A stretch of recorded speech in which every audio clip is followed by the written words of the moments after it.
Tere tulemast Vanapoogu põrgu kööki.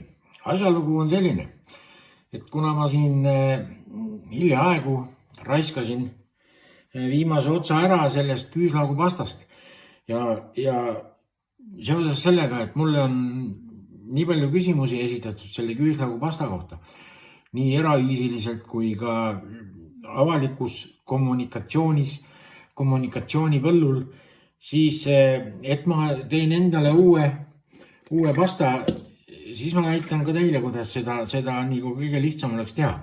Esimene asi, sul on vaja muidugi küüslaugu ja küüslaugu arutad nagu lahti selle pea, et sul jäävad sellised, mis need siis on, eesti keeles öelda küüned. Ja mis neil on tähtis teha, on tähtis see saba ots siit. See on vaja ära lõigata. Ots, isegi selle otsa järgi, kui sa ära lõikad, siis sa näed, missuguses olukorras see küüslauk siin seest on, kui ta on valge selline. Tähendab, ta ei ole mädanenud ehk kõdunenud, ehk ta ei ole haige, et ta ei ole põletikus. Vaata, kui ta on põletikus, siis võib see põletik ka sulle levida. Ja kõige rumalam on see, et kui sa lähed perearsti juurde ja perearst küsib, et kas te olete külmetanud midagi, siis ütled, et ei, mul on küüslaugu põletik. Siis sind saadetakse kohe kuskile teise arsti juurde, kes hakkab sulle pikkade varrukutega valdet särki pakkuma. Nii et mul on siin juba eeltöö tehtud, need otsad võtan ära ja siis ma näitan hästi lihtsat varianti, kuidas küüslaugul selle mantli seljast ära saab. Et see koorimine on ausalt öelda üpris tüütu, mulle see kohe üldse ei meeldi. Ega muidu ma olin kõva koorija, aga selline asi mulle ei meeldi. Mina kasutan sellist suurt nuga, näed, siin on üks ots veel, kasutan sellist suurt nuga ja pressin nad lihtsalt niimoodi ühe kaupa, pressin laiaks. Siis on esiteks on blenderil lihtsam töötada ja teiseks on neid parem ka nokkida puhtaks, kui see mantel on nagu neil seljast lahti löödud. Ja siis on sul vaja oliivõli, mina kasutan soola ja natukene ühte teravat lõunamaist maitseainet. Kuna ma seda küüslauku tarvitan suppide sees ja kastmete sees liha marineerimisel, siis on see teravus, seal on kohe kakras. Vaata, nüüd mul said need asjad ära. Nüüd ma koorin need, nüüd on lihtne siit koorida. See tuleb lihtsalt lahti see koor. Tühja sulle lihtsalt, ikka tuli. Ja siis ma panen need siia. See nüüd vajutamata, hea küll.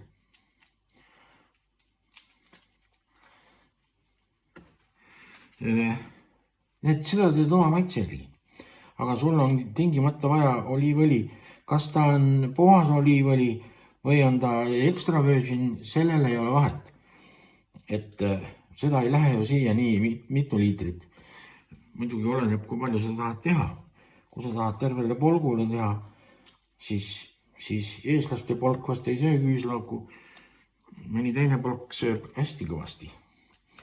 Nii et see on nüüd selle koha pealt on all right. Ilusti tühi seest ja väljast. Et lihtsalt asja enda lihtsamaks teha. Muud ei ole mitte midagi. Nii. Okei. Vaata, kuidas asi areneb. Kui ma oleks praegu neid niisama lihtsalt koorinud, siis ma kujutan ette, et mul oleks vast 3-4 tükki, 3-4 küünt kooritud ja närvid oleks täitsa läbi. Kui närvid läbi on, siis mul on kohe selline asi, vaata, ma hakkan higistama. Ja higistav mees ei ole üldse meeldib, välja arvatud siis, kui ta saunas higistab. Nii, hea küll, need las praegu jääda. Vaata nüüd, mis ma teen. Nüüd on niisugune asi. Nüüd ma võtan siia, panen soola. Mul on selline hästi pisikene soola teelusikas. Panen soola. Siis ma panen siia seda, mul on siin selline Harissa on tal nimi, ma ei tea, kas see on mehe või naise nimi ja seda panen kah niimoodi, noh, ütleme selle pool seda sama väikest teelusikat, mis mul see on see, noh, tavalise teelusikaga võrreldes näed, ta on selline hästi pisikene. Nii, okei. Ja nüüd ei ole midagi muud, kui blender tööle. Õli läheb nüüd siis kõrgemale, kui seda küüslauku. Ma näitan sulle kohe palju ma panen õli. Õli ma panen nii palju. Vaat nii. On näha, jah? All right. Nüüd läheme aparaadi tööle ja laseme selle asja ilusti pastaks.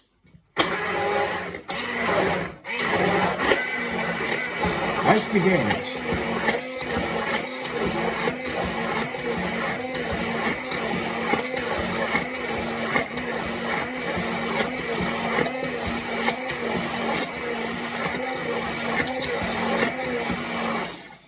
Nii, all right.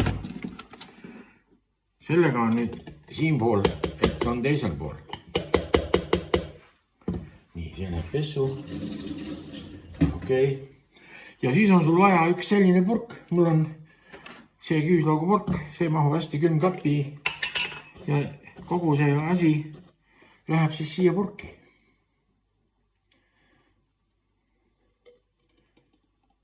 Ja külmutuskapis, no minul seisis eelmine, ma mõtlesin, et ta seisab paar kuud. Ta seisis mul ilusti rahulikult 3 kuud ja ei juhtunud taga mitte midagi, ta ei läinud mitte kuhugi. Noh, muidugi teine asi oli see, et ma olin ise kogu aeg kodus ka, et kus ta ikka läheb, et ma ei ole seda lasknud kuskile. Aga siit on sul siis hea, muudkui lusikaga võtad, kui palju sul vaja on, kui sul on vaja teelusika täis, võtad teelusikaga, kui on vaja natuke rohkem, võtad siis pool supilusika täit või eks sa ise doseerid. Ja ajapikku ta läheb lihtsalt natukene kolasemaks, noh, selle seismisega, aga maitseomadused ei muutu. Nii et selline lühike ülevaade ja hääd tammetamist. Hoidke aega kokku ja närve, põhiliselt närvid. Kui sul närvid läbi, ega nood ei taastu. Kohtume.